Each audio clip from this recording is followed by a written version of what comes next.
Hello there, Ken Cook here, formerly Chief Meteorologist Ken Cook for WAGA Fox 5 in Atlanta for 35 years. Just recently retired, but since I've been retired, I've heard from literally hundreds of you asking me, would you please do some gardening tips? Well, that's exactly what we're going to do. We're going to post them up for you, and we're going to tell you how to get started through getting all your fall vegetables and flowers planted. So let's get out to the garden.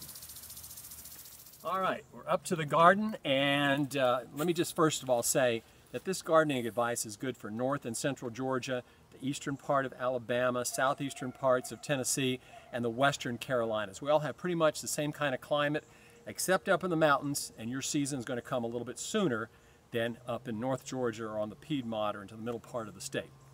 All right, first of all, if you haven't ever gardened before, we're going to be talking about site selection. And remember, smaller is better, okay? Don't get it so big you can't control it. You might want to start out with a 10 by 10 garden, or maybe as big as 20 by 20.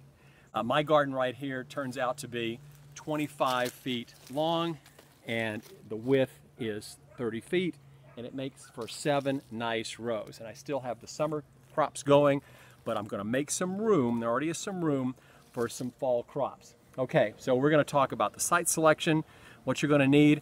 Also, if you look over here, you're going to need some very basic tools. A hoe, a digging fork, a cultivating fork, and a shovel.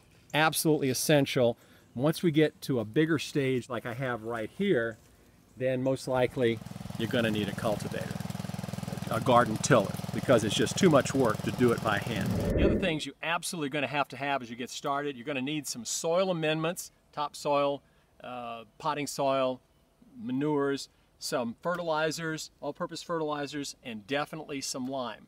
And then you got to start thinking about, what are you going to grow? What is it you like to eat? Why grow something you don't like to eat? What's going to grow in your area this time of the year, and what's available in the garden centers this time of the year for you to grow. Coming up on the next episode, we're going to talk about how we actually get this going. So get your essential tools and start thinking about where your site is going to be for this coming fall. All right, this is Ken Cook, your gardening chief, with more coming up in our next episode.